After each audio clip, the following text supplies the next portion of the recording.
compartilhamos algo sobre o evangelho que Jesus pregou e o evangelho que ele mandou que nós pregássemos, que é o evangelho do reino de Deus. Este evangelho que, de fato e de verdade, vai garantir a nossa entrada no reino dos céus. Eu fico observando como, ao longo dos séculos, de maneira gradativa, o evangelho foi se adequando aos homens, foi se adaptando às conveniências e necessidades humanas.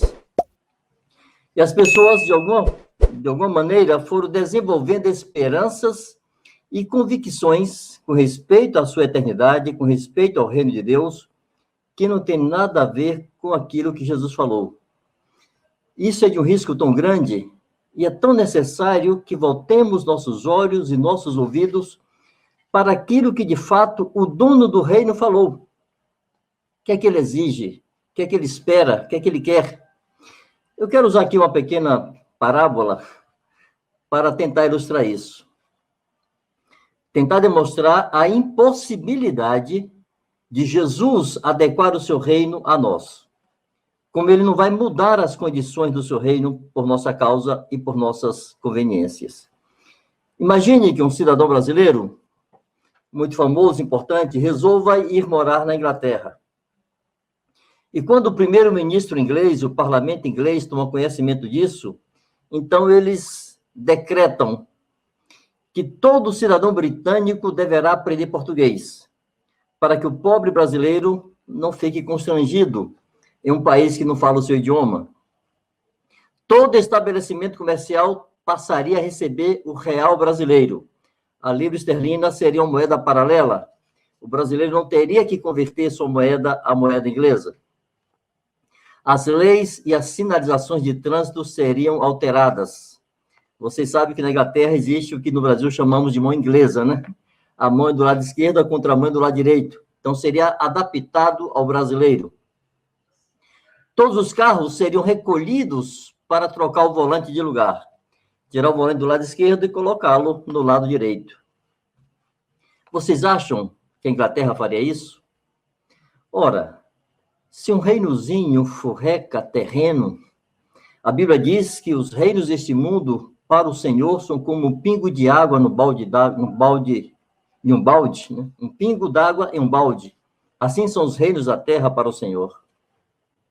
Se esse reino terreno não vai adequar suas leis, nem suas condições de vida para nenhum cidadão da terra, por mais importante que ele seja, o que nos faz pensar que Deus alteraria as condições do seu reino para nos receber? Amados, ele já veio, se fez homem, morreu em nosso lugar, mas ele trouxe condições para todo aquele que quiser entrar em seu reino. Essas condições estão explicitadas em Mateus, capítulo 7, verso 21. Nem todo o que me diz, Senhor, Senhor, entrará no reino dos céus, mas somente aquele que faz a vontade de meu Pai que está nos céus. É muito importante notar que as pessoas que participam do reino de Deus e que herdarão este reino eterno são aquelas que se submetem às condições que Jesus estabeleceu. Nós vimos isto na edição passada. São os discípulos de Jesus. Agora, os discípulos de Jesus não são aqueles que se autodeclaram discípulos, ou que se tratam uns aos outros chamando-se de discípulos. Não. Os discípulos de Jesus são aqueles que fazem a vontade de Deus, que cumprem as condições que Jesus estabeleceu para todo aquele que quer segui-lo.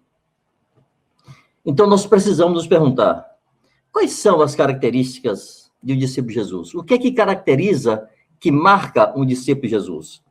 Vamos destacar aqui 5 características que nos orientem no sentido de entendermos como Jesus quer que vivamos, como podemos, na terra, viver como verdadeiros discípulos seus. Primeira característica, amados, é amar a Cristo mais que a todos. Se alguém vier a mim e não aborrece a seu pai e mãe e mulher e filhos, irmãos e irmãs, e ainda a sua própria vida, não pode ser meu discípulo. Então, nós precisamos nos perguntar, como posso demonstrar e expressar o meu amor a Jesus?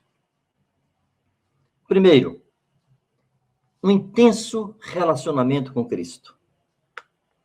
Eu gostaria que você se perguntasse com toda a sinceridade: quanto tempo eu dedico ao meu relacionamento pessoal com Cristo? O meu amor a Ele pode ser medido por essa devoção? Se eu não tenho prazer em estar a sós com Cristo aqui na terra, como suportarei uma eternidade em sua presença? Não se percebe como há uma incoerência? As pessoas não gostam de gastar tempo com Jesus, mas de alguma forma têm esperança que passarão a eternidade com Ele. Eu não estou dizendo com isso, amados, que nós temos que passar o dia inteiro em uma devocional, lendo a Bíblia ou orando. Não somos monges em um mosteiro. Nós temos uma série de atividades e atribuições familiares, pessoais, sociais, profissionais, ministeriais e de toda ordem. Não é disso que estamos falando. O que estamos falando é que nós precisamos, como parte de nossa vida aqui na Terra, como discípulos de Jesus, com pessoas que o amam mais do que a tudo e a todos, separar tempo de qualidade para estar com Ele. Jesus quer que nós sejamos seus amigos e não apenas seus servos. Ele nos chama para um relacionamento íntimo com Ele. Isso fica muito claro em João 15, verso 15. Ele falando aos seus discípulos e diz: já não vos chamo servos, porque o servo não sabe o que faz o seu senhor, mas tenho-vos chamado amigos, porque tudo quanto ouvi de meu Pai vos tenho dado a conhecer. Então é oportuno perguntar: eu conheço o que Jesus pensa, o que Ele quer? O que Ele ouviu do Pai, e Ele disse que as palavras que Ele dizia não eram dele, mas do Pai? Eu conheço essas palavras? Eu tomo tempo para lê-las, estudá-las?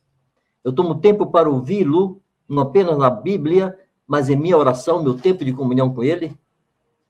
Eu tomo tempo para fazer-me ouvir nessa comunhão íntima com Ele? Outra forma, irmãos, de expressarmos nosso amor ao Senhor é viver na vida com um senso de gratidão, uma enorme gratidão a Ele. É impressionante como alguns cristãos não expressam isso. Essa vida de gratidão ao Senhor deve ser traduzida em contentamento e ações de graça.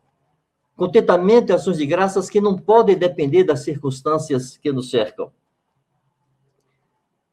Um terceiro motivo, uma terceira forma de expressar o nosso amor ao Senhor é uma disposição em servi-lo com sacrifício e até dar a nossa vida por Ele.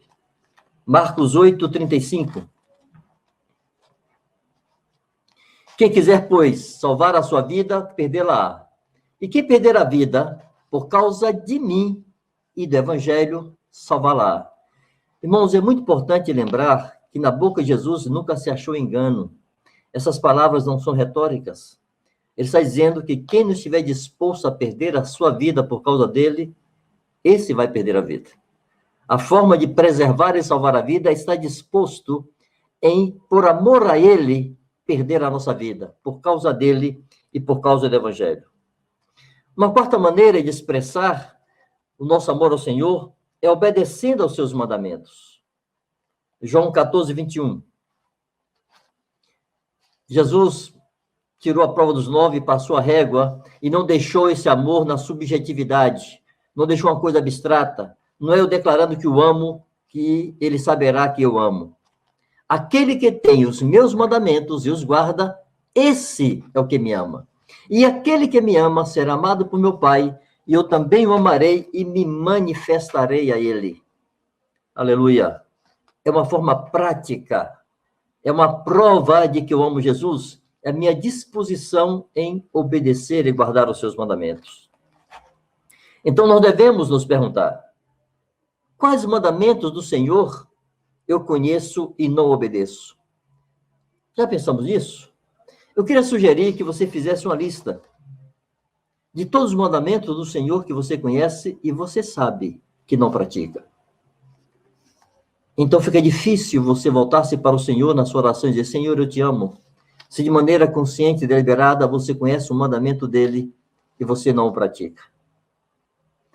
Se o meu amor a ele, outra pergunta que temos que nos fazer, se o meu amor a ele é medido por minha obediência, eu posso dizer que eu amo? De boa consciência? Uma quinta maneira de demonstrar nosso amor a Jesus: realizando a sua obra. João 4:34 e João 5:17. Disse-lhes Jesus: a minha comida consiste... Olha que coisa tremenda. A minha comida consiste em fazer a vontade daquele que me enviou e realizar a sua obra. Em João 5:17, ele diz: o meu Pai trabalha até agora e eu trabalho também. Irmãos, é uma honra tão grande, é uma glória tão grande poder cooperar com a obra do Senhor, sabermos incluídos no seu projeto eterno, podermos participar com ele de seus esforços. É tão estranho para mim quando pessoas acham pesado servir a Jesus, quando justificam por qualquer coisa e por nada não poderem cooperar, até estar em uma reunião para edificar os santos, para consolar. As pessoas se esquivam com maior facilidade e se esquecem do que disse o Senhor: a minha comida consiste em fazer a vontade do meu Pai e realizar a sua obra. É vontade de Deus que eu e você façamos a sua vontade, realizemos a sua obra. Isso é uma expressão de amor. Jesus foi movido por amor ao Pai e por causa disso fez da sua vontade, o fazer a sua vontade, a sua própria comida. Ou seja, a coisa mais elementar para a sua vida era fazer a vontade do Pai e realizar a sua obra. Então pergunte-se: qual a minha disposição em realizar a obra do Senhor? Como tem sido a minha cooperação nisto? Amados, lembremos-nos que um dia encontraremos nos céus irmãos que foram perseguidos, privados de benefícios, privados das suas necessidades mais elementares, que foram presos, que foram torturados, que foram mortos, que perderam seus pais, perderam seus cônjuges, perderam seus filhos. Eu quero poder sentar ao lado desses santos, estar ao lado deles, com confiança, que mesmo que eu não tenha sido um mártir, ou perdido alguém de minha família por causa do Evangelho, saber que eu amei a Cristo mais do que tudo, que eu não amei a minha própria vida. Se não morrer por ele, é porque não houve oportunidade. Mas essa disposição precisa estar dentro de nós. Aleluia. Eu me lembro que no início dos anos 90, eu estava visitando um irmão em Aracaju e estava assistindo um programa que era um repórter brasileiro que conseguiu entrar no Iraque para registrar o extermínio dos curdos que Saddam Hussein efetuava naquela época. Eu fiquei tão impressionado com o trabalho daquele homem e disse comigo mesmo: isso sim é um trabalho relevante. Eu queria tanto poder ter um trabalho relevante na Terra. E o que o Senhor disse ao meu coração naquele momento é: nada é mais relevante do que fazer a minha vontade e realizar a minha obra. Isso é a única coisa que permanecerá para a eternidade. Então, amados, se você ama Jesus, disponha-se a fazer a sua vontade e a realizar a sua obra. Aleluia.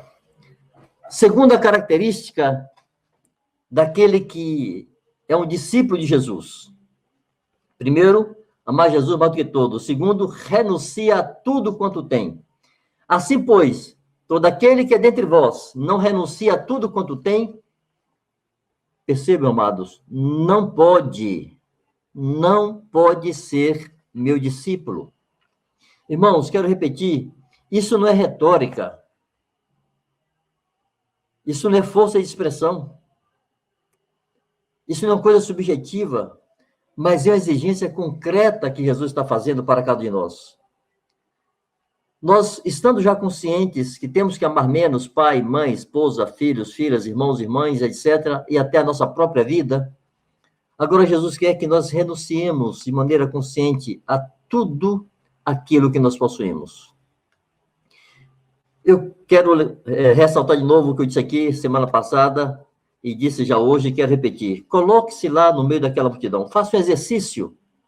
Imagine-se ali ouvindo Jesus falar essas palavras e aplique-as a você. E se pergunte, com toda sinceridade, estou disposto a renunciar tudo o que eu tenho? Irmãos, quando vier a perseguição, os nossos bens forem expoliados, isso vai acontecer? Não tenho dúvida. Eu terei alegria em perder tudo?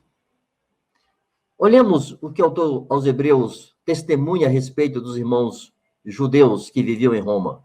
Hebreus 10, 34. Porque não somente vos compadecestes dos encarcerados, como também aceitastes com alegria o espólio dos vossos bens, tendo ciência de possuirdes vós mesmos patrimônio superior e durável. Aceitar com alegria o espólio dos nossos bens. Se detenha nessa palavra. Chegará o momento que nós perderemos nossos bens, sim. Estaremos alegres por sabermos que temos um patrimônio durável, melhor, eterno, lá nos céus?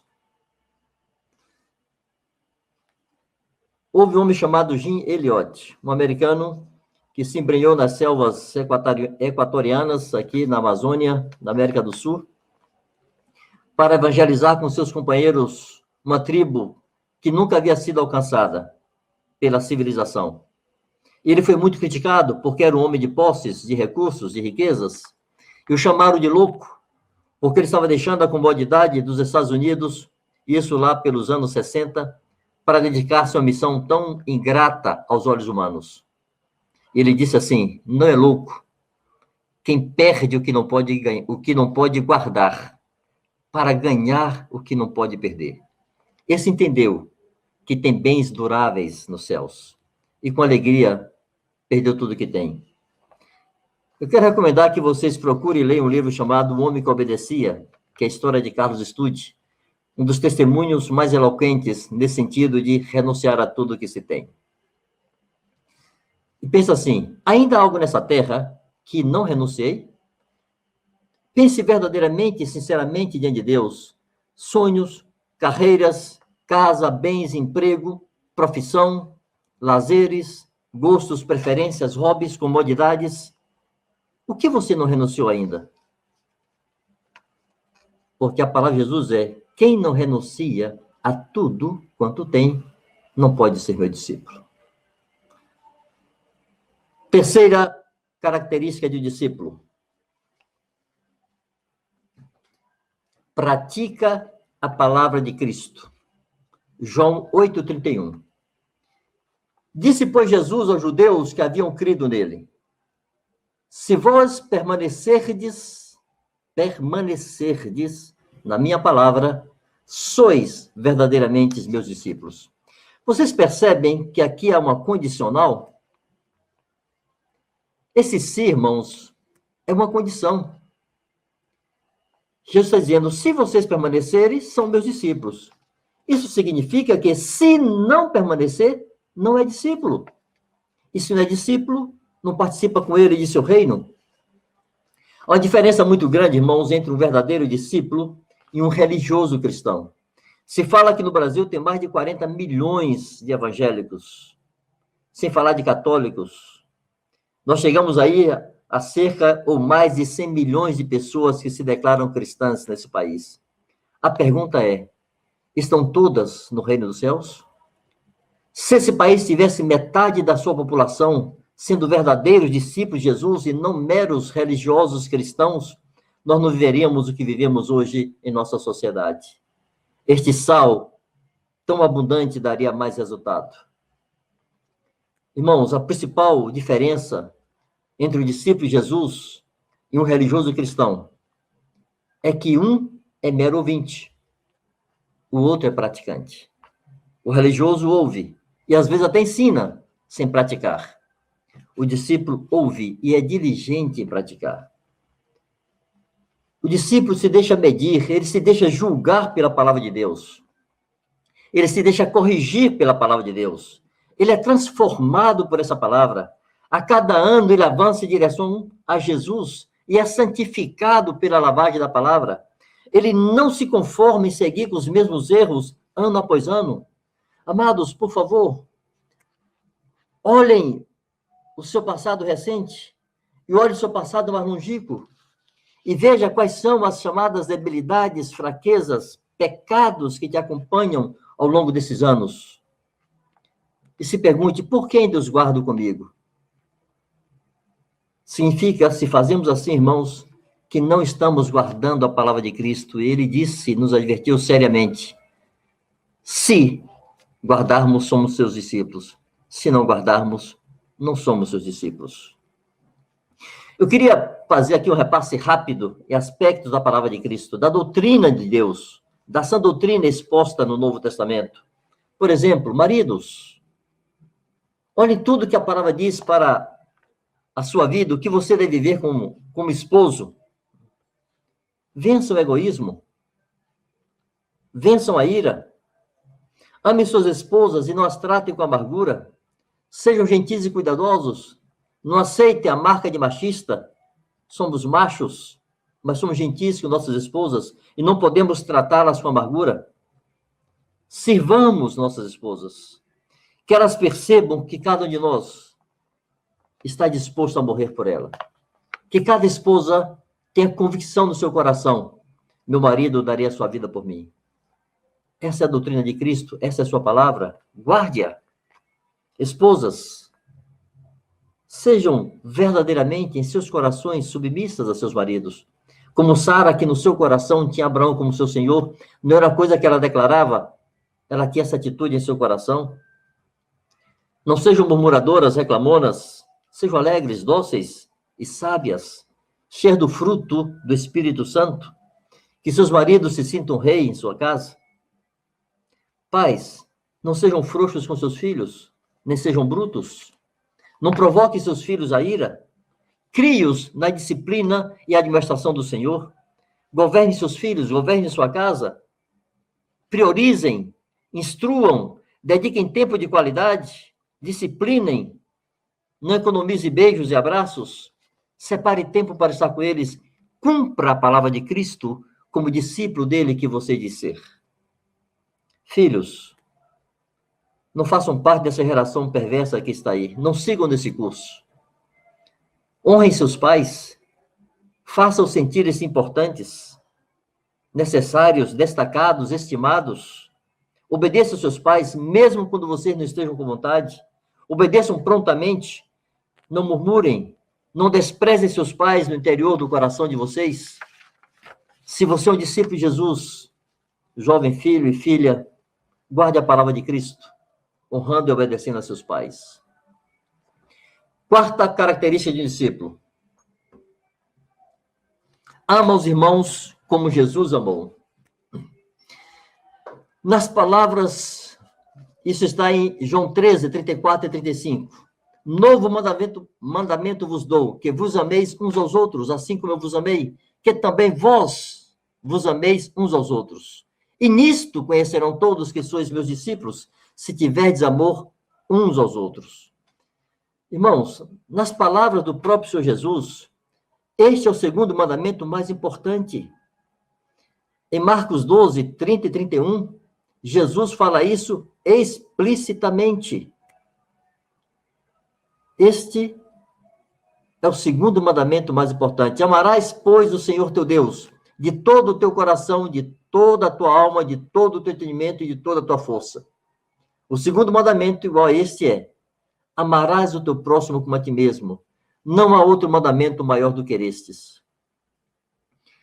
É tão importante, amados, fazermos uma séria revisão sobre o nosso trato com nossos irmãos. A medida que Jesus deu é que devemos amar a cada um de nossos irmãos como ele mesmo amou. Como eu vos amei, disse ele. Esse é o padrão. E nós temos que nos perguntar como Jesus amou. Ele amou dando a sua vida? Amados, essa é a principal característica de um discípulo. O amor. Em Gálatas 5,14, Paulo afirma que isto cumpre toda a lei, porque toda a lei se cumpre a um só preceito, a saber, amarás o teu próximo como a ti mesmo. A disposição, irmãos, de darmos a nossa vida por nossos irmãos. Isso não pode ser uma coisa teórica. Por favor, tomemos a palavra de Cristo e meçamos nossa vida por ela. Seja algo claro e verdadeiro que nós não temos nada neste mundo e que estamos dispostos a perder tudo por Cristo e pelos irmãos. Amando a Deus e amando os irmãos. Tiago chega a dizer assim, se você não ama seu irmão que vê, como pode amar a Deus que não vê? Uma forma prática de você demonstrar seu amor a Deus e a Cristo é amar os irmãos, como ele amou. Abandone a maledicência, porque os maledicentes não herdarão o reino dos céus, como está em 1 Coríntios 6, de 9 a 10. Não fale mal dos outros, como Tiago recomenda em Tiago 4:11. Se alguém quer falar mal de seu irmão para você, diz assim, olha, já falou com ele? Não. Então, por favor, faça isso, eu não quero ouvir. Use essa regra tão simples e você vai ver como a fofoca acaba no meio da igreja. Intrigas, partidos, preferências. Não gosto de fulano, prefiro o ciclano. Irmãos, tudo isso é carne. Isso não tem nada a ver com Jesus Cristo.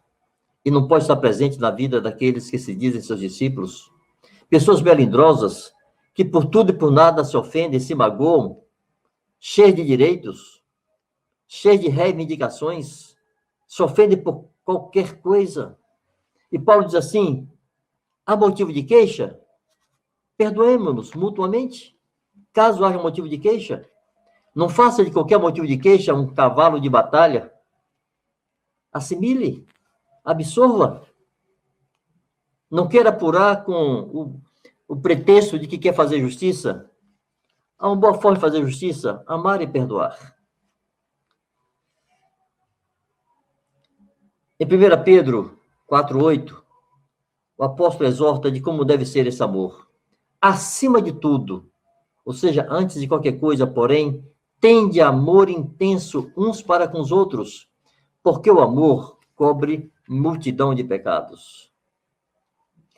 Graças a Deus, porque o amor de Deus é derramado em nossos corações pelo Espírito Santo. Presta atenção que estão ao seu redor.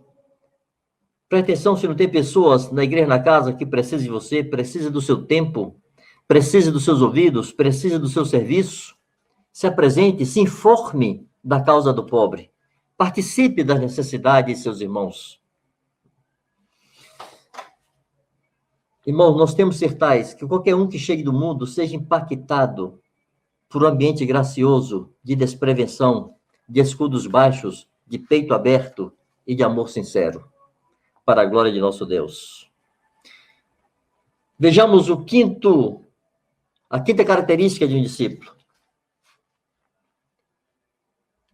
Eu sou a videira, vós os ramos. Quem permanece em mim e eu nele, esse dá muito fruto, porque sem mim nada podeis fazer.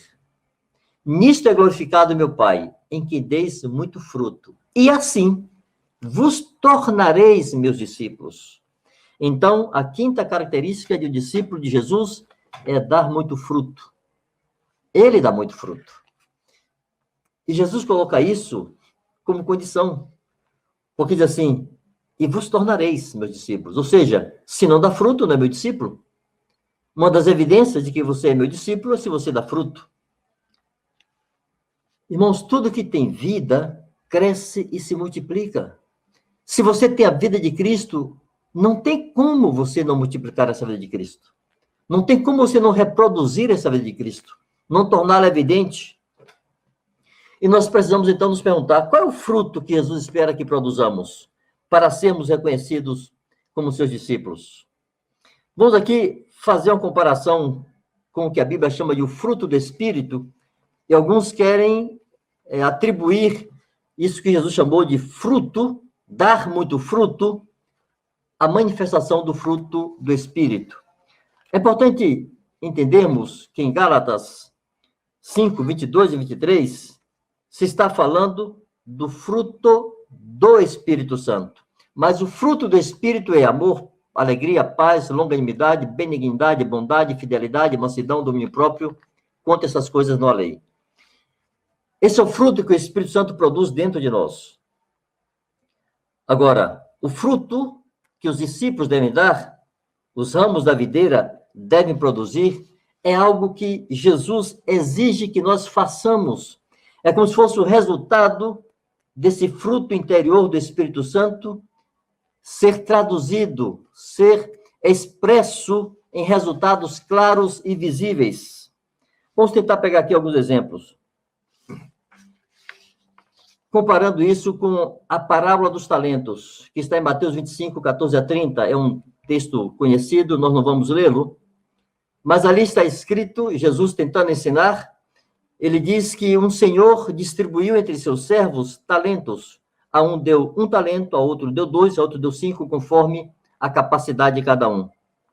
Nós sabemos o resultado. Aqueles servos que se aplicaram na responsabilidade recebida foram louvados. Eles trataram aquele talento, aquele recurso, como um investimento do seu senhor, um investimento que exigia retorno.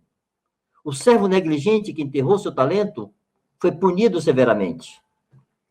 Então, vamos tentar aplicar isso em nossa vida. Assim como aqueles talentos não eram daqueles servos, eles receberam, a vida que temos não é nossa. Nós a recebemos do Senhor. Nós somos os ramos que recebemos a vida que está na videira.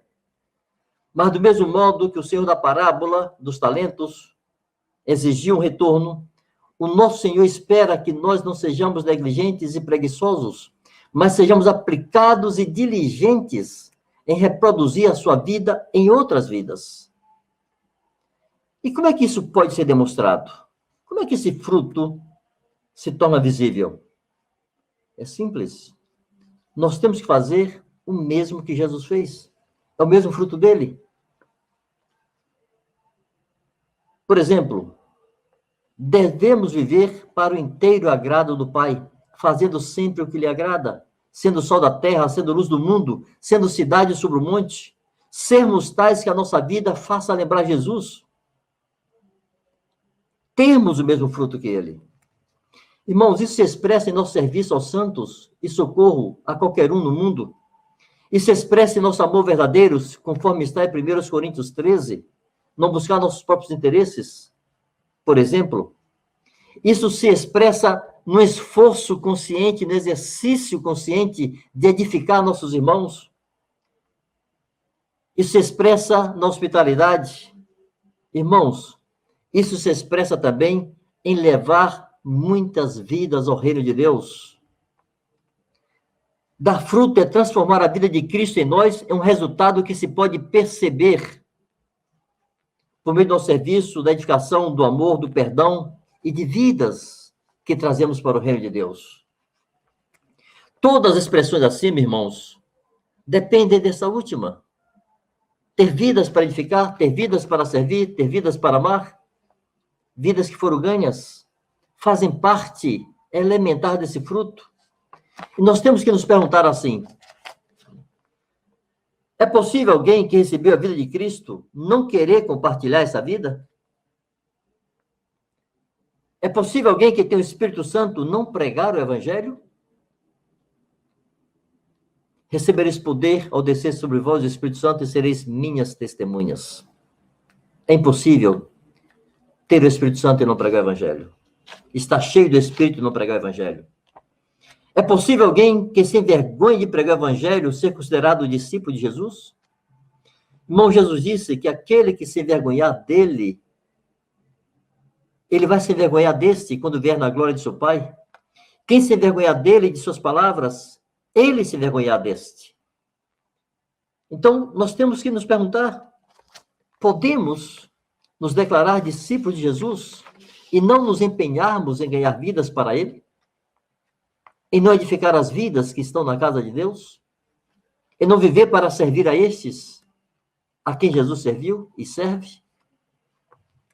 Dar fruto é reproduzir a vida de Cristo, é expressar a vida de Cristo, é torná-la palpável em nosso caminhar diário. Amados, Deus está preparando um povo para si, um povo santo, um povo que expresse sua glória. Nós pertencemos a este povo. Não podemos baixar o nível, não queremos simplesmente juntar gente. Nós queremos discípulos. Prega o evangelho do reino e aplique esse evangelho do reino na vida das pessoas, aplicando primeiramente a nossa própria vida. Jesus nos proveu, amados, todos os recursos para vivermos assim. Nós somos o povo que Deus libertou. Ele mesmo vive em nós para cumprir a sua vontade. Paulo disse em Gálatas 2:20, já não vivo eu, mas Cristo vive em mim. E esse viver que agora tenho na carne, vivo pela fé no Filho de Deus, que me amou e a si mesmo se entregou por mim. Em 1 João 4:9, o apóstolo diz, e Deus prova o seu próprio amor para conosco pelo fato de nos ter dado o seu Filho para vivermos por meio dele. Então, amados, renovemo-nos e corramos com perseverança e toda diligência, com diligência cada vez maior, a carreira que nos está proposta. E por onde passemos, sejamos conhecidos como homens e mulheres que trazem as marcas de Jesus, que trazem as características de um verdadeiro discípulo de Jesus. Que Deus nos abençoe para a sua glória e para o bem do seu povo e salvação do mundo. Amém.